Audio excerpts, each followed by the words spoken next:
সুন্দরী আপুর কাছে আমরা শুনবো তার জীবন কাহিনী। আসসালামু আলাইকুম। ওয়ালাইকুম আসসালাম। আপু কেমন আছেন? এই তো আলহামদুলিল্লাহ ভালো আছি। আপু আপনার নামটা কি? জি, আমার নাম বৃষ্টি আক্তার। বৃষ্টি আক্তার। Home district? রাজশাহী। রাজশাহী। তো আপু আপনার পরিবারে কে কে আছে?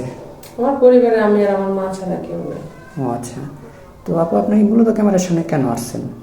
ক্যামেরার সামনে আসছি যে একটা ভালো পাত্রের জন্য। যদি কেউ আমার এই ভিডিও দেখা আমাকে পছন্দ করে বিয়ে করতে চায়, আমার দায়িত্ব নিতে চায়, আমার মার দায়িত্ব নিতে চায়, আমাদের ভালো লাগতে পারে, এমন একটা জীবন সঙ্গী চাচ্ছি। ও আচ্ছা।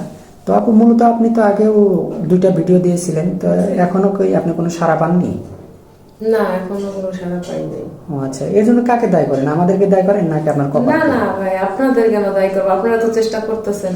আসলে এটা তো ভাগ্যের বিষয়, বিয়েটা তো আসলে ভাগ্যের ব্যাপার। এটা আসলে আল্লাহ যদি ভাগ্যে রাখে তাহলে হবে। আচ্ছা, জি জি। তো আশা করি ইনশাল্লাহ আমাদের এখানে এসে কেউ খালি হাতে ফেরেনি। আশা করি আপনিও অবশ্যই একটা ভালো মনের মানুষ পাবেন, জীবনসঙ্গী পাবেন, এতটুকু আশাবাদী আমরা। ঠিক আছে, এই আশাতেই তো আসছি ভাইয়া আপনাদের এখানে। জি। সত্যি। তো এই যে এখন যেখানে আসছেন আপু, আপনার তো আগে একটা বিয়ে শাদী হয়েছিল। জি। তো আপনি কতদিন ঘর সংসার করছিলেন তার সাথে, দাম্পত্য জীবন? এই 3-4 বছর মতো।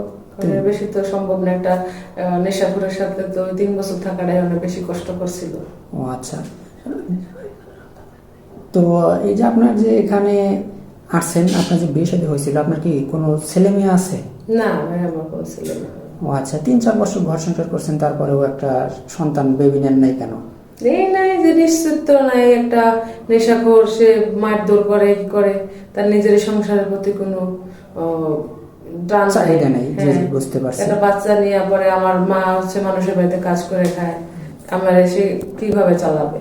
জি, আমি জি। একলা কিভাবে বাচ্চা মানুষ করবো? জন্য বাচ্চা নিয়ে নিই। জি জি, বুঝতে পারছি। আসলেও এটাই জ্ঞানীমান ব্যক্তির কথা যে তার সাথে চেষ্টা করছেন যে তার সাথে যেন সারা জীবন কাটাতে পারেন, কিন্তু তারপরেও সে মানুষ হয়নি, এটাই তো জি আপনি বুঝাইতে পারেন নাই। তো তারপরে আপনাদের বিচ্ছিন্ন হয়ে গেছে নাকি? জি। তো এই যে এখানে যে আসছেন, যদি আপনাকে কোনো প্রবাসী ভাই, তার ওয়াইফ আছে, তারপরে আর একটা বিয়ে শাদী করতে চায়, বা তার 2টা বউ চালানোর মতো তার সামর্থ্য আছে, তো এরকম হলে কি আপনার চলবে?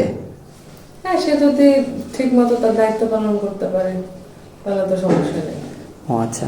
তো যদি আপনাকে একই বাড়িতে থাকতে হয়, আপনারা 2টা ওয়াইফ, কি তাদের আপনারা সতীনের মতো থাকবেন নাকি ভাই বোনের মতো থাকবেন?